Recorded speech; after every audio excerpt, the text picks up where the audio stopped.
Hi అండి. Simple mirror work design. ఇది ఎవరైనా ఈజీగా కుట్టేయగలుగుతారు. చాలా బావుంటది. తప్పకుండా లాస్ట్ వరకు చూడండి. ఫస్ట్ అయితే మిర్రర్‌ని బేస్ చేసుకొని ఇలా రౌండ్ సర్కిల్ వేసుకోవాలి. ఇది కుట్టుకోవడానికి సిల్క్ దారం తీసుకున్నాను. ఇది 4 వరుసలు ఎక్కించుకోవాలి. అంటే 2 వరుసలు ఎక్కించుకుంటే 4 వరుసలు అవుతది కదా! 4 వరుసలు తీసుకోవాలి.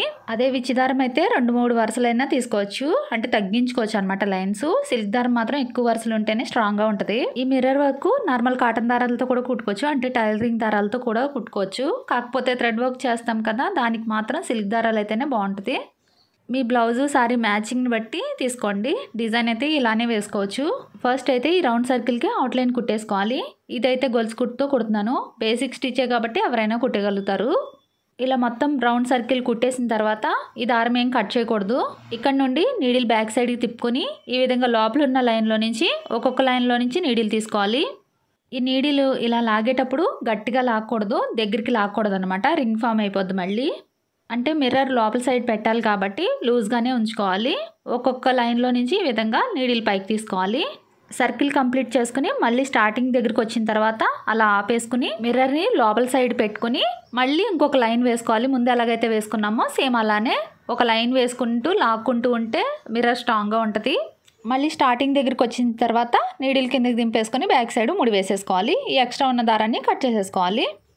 ఈ మిర్రర్‌ని బేస్ చేసుకునే అంటే దీనికి ఆనుకునే డిజైన్ డ్రా చేసుకోవాలి. వైట్ పెన్సిల్ యూజ్ చేసి వేశాను. దీనికి అవుట్‌లైన్ కుట్టడానికి సేమ్ థ్రెడ్ తీసుకున్నాను. ఇక్కడ కావాలంటే థ్రెడ్ చేంజ్ చేసుకోవచ్చు మీకు ఇష్టమైతే. నేనైతే చేంజ్ చేయలేదు. కాకపోతే ఈ అవుట్‌లైన్ కుట్టడానికి 2 వరుసల దారం ఎక్కించాను. మిర్రర్‌కి 4 వరుసలు వేసాం కదా! దీనికి మాత్రం 2 వరుసలతో కుట్టుకోవాలి. ఈ అవుట్‌లైన్ కూడా చైన్ స్టిచ్ వేసుకోవాలి. షేప్ అవుట్ అవ్వకుండా నీట్‌గా వేసుకుంటూ వచ్చేయాలి. నీడిల్ కిందకి దింపేసుకొని మళ్ళీ స్టార్ట్ చేసుకోవాలి చూడండి వీడియోలో చూపించినట్టు.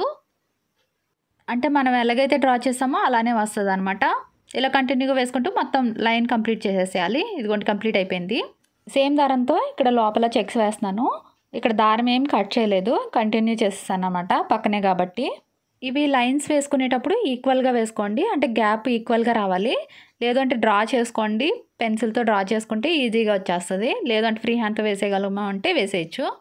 ఒకటి చిన్నది, ఒకటి పెద్దది బాక్సులు రాకుండా నీట్‌గా అన్నీ ఈక్వల్‌గా రావాలన్నమాట వేసుకునేటప్పుడు.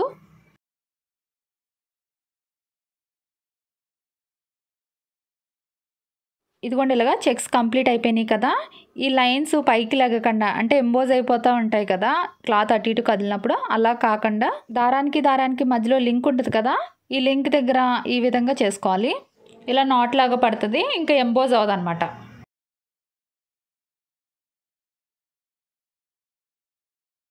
నెక్స్ట్ సేమ్ దారంతో ఇక్కడ డేజీ స్టిచ్ కుట్టుకోవాలి. అంటే ఒక చైన్ స్టిచ్ లాగా వేసుకోవాలి. ఫ్లవర్ లాగా చిన్నగా చూడండి వీడియోలో చూపించినట్టు.